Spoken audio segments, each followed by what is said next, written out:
আসসালামু আলাইকুম আরহামাতুল্লাহি অবারকাতু।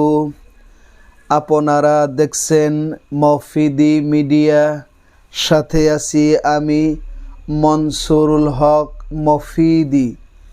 আজ আমরা সরাসরি পবিত্র কোরআন হাদিস রিসার্চ করে গবেষণা করে সুন্দর একটি তদবির, সুন্দর একটি আমল আমরা শিখে নিব। সেটি হচ্ছে যে কোনো কঠিন রোগ মুক্তির পানি পড়া তদবির আমল আমরা নিজেই শিখে নিব।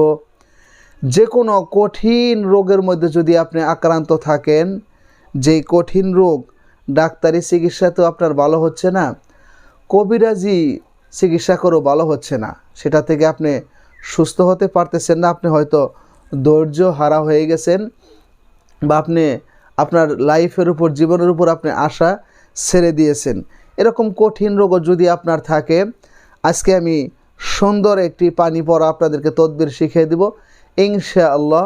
এই পবিত্র কোরআনুল কারিমের প্রতি বিশ্বাস, আজমত, মহব্বত, ভালোবাসা রেখে যদি আপনি আমলটি করতে পারেন, আল্লাহর রহমতে ইনশাআল্লাহ আপনি খুব তাড়াতাড়ি, খুব দ্রুত সময়ের মধ্যে সুস্থ হয়ে যাবেন আল্লাহ পাক রব্বুল আলামিনের আরও বিশেষ রহমতে। ঠিক আছে, তো আমি সুন্দর করে আপনাদেরকে এখন বুঝিয়ে বলে দিচ্ছি, একটু কষ্ট করে ধৈর্যের সাথে ভিডিওটি দেখতে থাকুন। যদি ভিডিওটি বুঝতে কোনো সমস্যা হয়, অথবা সরাসরি এই 30 পারা কোরআনুল কারিম থেকে যে কোনো বিষয় শিখতে, জানতে, বুঝতে, যে কোনো বিষয়ের তদবির করাতে, যে কোনো বিষয়ের কাজ করাতে, যে কোনো বিষয়ের রুকায়া করাতে, বিশ্বের যে কোনো প্রান্ত থেকে ভাই হিসাবে এবং বন্ধু হিসাবে, অথবা আপনার যে কোনো আপনজন হিসাবে আপনি সরাসরি আমার সাথে মোবাইল ফোনে কিংবা ইমোতে, হোয়াটসঅ্যাপে যুক্ত হয়ে মনের কথাটা আমাকে জানাতে পারেন ইনশাআল্লাহ। এবং আপনার যদি আমার প্রতি বিশ্বস্ততার জায়গা থাকে, ভালোবাসার জায়গা থাকে, তাহলে আপনি যোগাযোগ করে খুব সহজেই যে কোনো বিষয়ের তদবির আপনি সরাসরি কোরআন থেকে আপনি করে নিতে পারেন ইনশাআল্লাহ। তো আমার মোবাইল নাম্বারটি আপনাদেরকে আমি একটু সতর্কতার জন্য মুখে বলে দিচ্ছি, যাতে কোনো প্রতারক চক্র আমার ভিডিও কাট করে নিয়ে আপনাদের সাথে প্রতারণা করতে না পারে। আমার মোবাইল নাম্বারটি হচ্ছে 01723575513। আমার এই একটি মাত্র নাম্বার, আর দ্বিতীয় কোনো নাম্বার নেই। এর সাথে ইমো, হোয়াটসঅ্যাপ দুইটাই যুক্ত করা আছে ইনশাআল্লাহ। ঠিক আছে, তো আসুন, এইরকম কঠিন রোগ কিন্তু অনেকেরই আছে। তো একটা কথা মনে রাখবেন, আমি কোনো কঠিন রোগের নাম বললাম না, এটা যে কোনো কঠিন রোগ হতে পারে, কারণ এই কঠিন আর সহজ নেই। যে কোনো রোগ দেওয়ার মালিক হচ্ছেন একমাত্র আল্লাহ পাক রব্বুল আলামিন, এবং এই রোগ থেকে শিফা দান করার, সুস্থতা দান করার, আরোগ্য দান করার মালিক হচ্ছে একমাত্র সুবহানাহু ওয়া তাআলা আল্লাহ পাক রব্বুল আলামিন। ঠিক আছে, তো আল্লাহ যদি চায়, যদি বলেন কোন, সাথে সাথে ফায়াকুন, সেটা হয়ে যায়। ঠিক আছে, তো আসুন আমরা সুন্দর করে শিখে নিই। সেটি হচ্ছে নবী করিম সাল্লাল্লাহু আলাইহি ওয়াসাল্লাম ইরশাদ করেছেন, কোনো ব্যক্তি যদি রোগীর মাথায় হাত রেখে সূরা হাশরের শেষ রুকু তেলাওয়াত করে, আল্লাহর রহমতে তার যে কোনো কঠিন রোগ থেকে আল্লাহ তাআলা তাকে আরোগ্য লাভ করবেন, সুস্থতা দান করবেন। সুবহানাল্লাহ। এটা একটা পদ্ধতি আপনাদেরকে শিখিয়ে দিলাম। কোনো কঠিন রোগীর মাথার মধ্যে হাত রেখে কেউ যদি সূরা হাশর, এটা 28 পারায়, সূরা হাশরের শেষ রুকু যদি তেলাওয়াত করে, আল্লাহ পাক রব্বুল আলামিন তাকে সেই কঠিন রোগ থেকে সুস্থতা দান করেন। সুবহানাল্লাহ। ঠিক আছে, তো আসুন এখন মেন যে তদবিরটা আমি বলছি সেটা আমি আপনাদেরকে শিখিয়ে দিচ্ছি। প্রথম যারা দিলাম, এটা আপনাদেরকে একটা বোনাস, একটা টিপস, একটা জিনিস আপনাদেরকে আমি শিখিয়ে দিলাম। তো আসল এখন মেন জায়গায় আমরা যাই। তো মেন বিষয়টি হচ্ছে যে এই তদবিরটা কীভাবে করবেন যদি কোনো কঠিন রোগে আক্রান্ত থাকে, এটাকে সুস্থ করার জন্য ইনশাল্লাহ। তো আপনি প্রথমেই আপনাকে কিছু বৃষ্টির পানি আপনাকে সংগ্রহ করতে হবে। ঠিক আছে, তো বৃষ্টির পানি ধরেন একটা টিনের চাল কিংবা যেখান থেকে পানি টপকায় টপকে পড়ে, সেখান থেকে বৃষ্টি হওয়ার 1-2 মিনিট যদি পানিটা যদি পড়ে যায়, তারপরে যে পানিগুলো পড়বে এগুলো কিন্তু পবিত্র পানি, অর্থাৎ ময়লা সারা পানি। ঠিক আছে, বা যে এমন জায়গায় বৃষ্টির পানি পড়ছে সেখানে কোনো ময়লা নেই, কোনো নাপাক জিনিসও নেই, তো পাক জায়গা।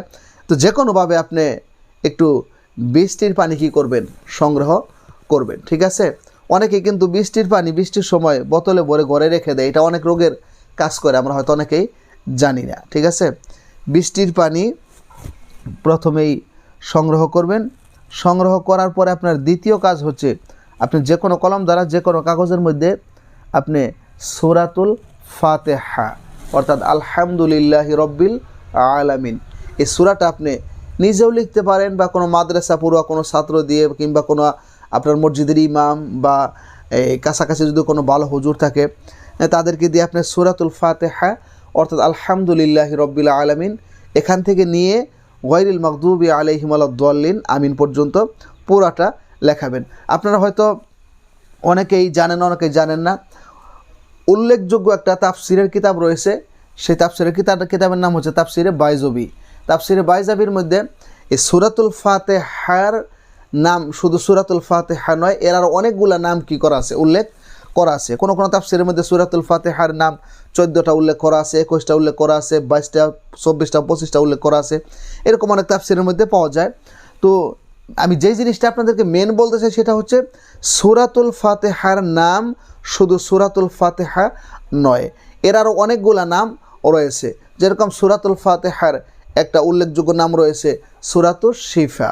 এটা হচ্ছে রোগ মুক্তির সূরা। আল্লাহ তাআলা এই সূরার মধ্যে মানুষের যাবতীয় কঠিন সকল রোগের শিফা, সুস্থতা আল্লাহ পাক রব্বুল আলামিন রেখে দিয়েছেন। সুবহানাল্লাহ। তো এই সূরাতুল ফাতিহার আরেকটি নাম রয়েছে, এর নাম হচ্ছে উম্মুল কোরআন। এই সূরাকে কোরআনের মা বলা হয়। তার মানে সন্তান যেরকম মায়ের পেটের মধ্যে থাকে এরকমভাবে 30 পারা কোরআনুল কারিমকে আল্লাহ পাক রব্বুল আলামিন এই সূরাতুল ফাতিহার ভিতরে ঢুকিয়ে দিয়েছেন। তার মানে হচ্ছে অল 30 পারা কোরআনুল কারিমের মধ্যে যা রয়েছে এই সূরাতুল ফাতিহার মধ্যে আল্লাহ পাক রব্বুল আলামিন তাই রেখে দিয়েছেন। সুবহানাল্লাহ। ঠিক আছে। তো এই সূরাতুল ফাতিহার আরও অনেকগুলা নাম রয়েছে, কারণ এর কার্যকারী ক্ষমতা যেহেতু অনেক বেশি এই জন্য তার নামটাও অনেক বেশি। তো আমি 2টা প্রসিদ্ধ নাম আপনাদেরকে আমি বললাম, এর আর অনেকগুলো নাম রয়েছে, কানজ, ওয়াফিয়া, কাফিয়া, ফাতিহাতুল কিতাব, অনেকগুলো আরও নাম রয়েছে, সবগুলা এই ভিডিওতে বলা সম্ভব নয়।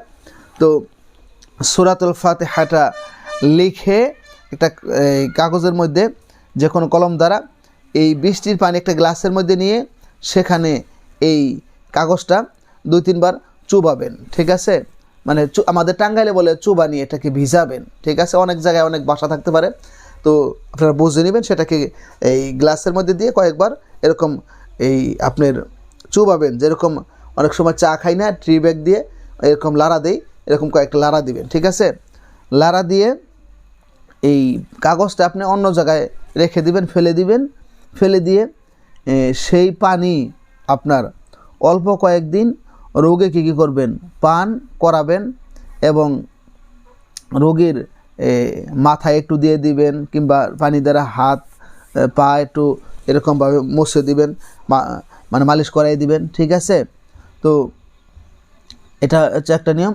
আর আপনার ওই রোগীকে যখন আপনি সূরাতুল ফাতিহা ভিজানো এই পানিটা যখন আপনি পান করাবেন, সম্ভব হলে রোগী তখন নিজেই এই দোয়াটা পাঠ করবে পানি পান করার আগে। দোয়াটা হচ্ছে আল্লাহুম্মা শফি আনতাশ শাফি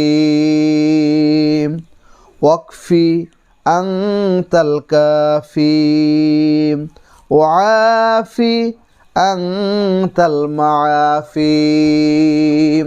আবার বলছি, আল্লাহুম্মা শফি আনতাশ শাফি ওয়াকফি আনতাল কাফি ওয়াফি আনতাল মাআফি।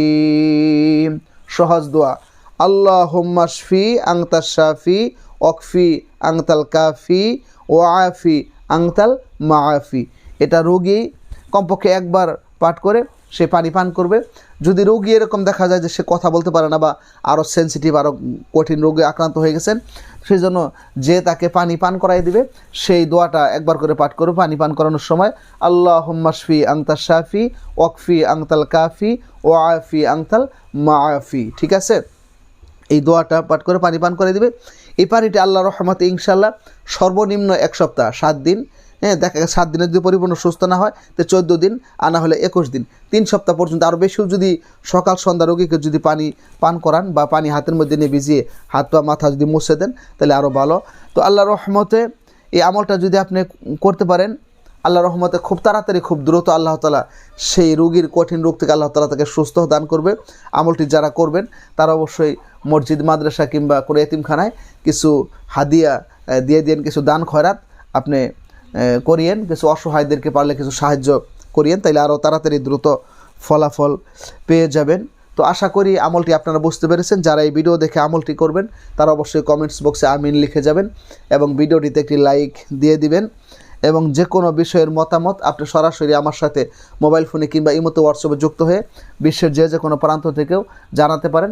এবং যে কোনো বিষয়ের জন্য আমার সাথে ভাই হিসাবে এবং বন্ধু হিসাবে আপনি বিশ্বের যে কোনো প্রান্ত থেকে যোগাযোগ করে মনের কথাটা আমাকে জানাতে পারেন।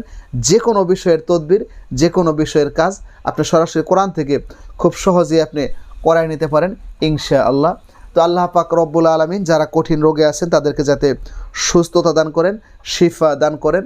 এরকম কঠিন রোগ থেকে আল্লাহ তাআলা সবাইকে যাতে কুদরতি গায়েবী সাহায্যের মাধ্যমে আল্লাহ তাআলা সবাইকে হেফাজত দান করুক, সেই দোয়া আমি মনসুরুল হক মফিদির পক্ষ থেকে আপনাদের জন্য রেখে এবং আমার জন্য দোয়া করবেন যাতে মানুষের উপকার হয়, কল্যাণ হয়, ফায়দা হয়। এরকম ভালো দোয়া, তদবির, আমল আমি যাতে কোরআন থেকে বারবার আপনাদের মাঝে নিয়ে হাজির হতে পারি, সেই প্রত্যাশায় আসসালামু আলাইকুম ওয়া রাহমাতুল্লাহি ওয়া বারাকাতুহু।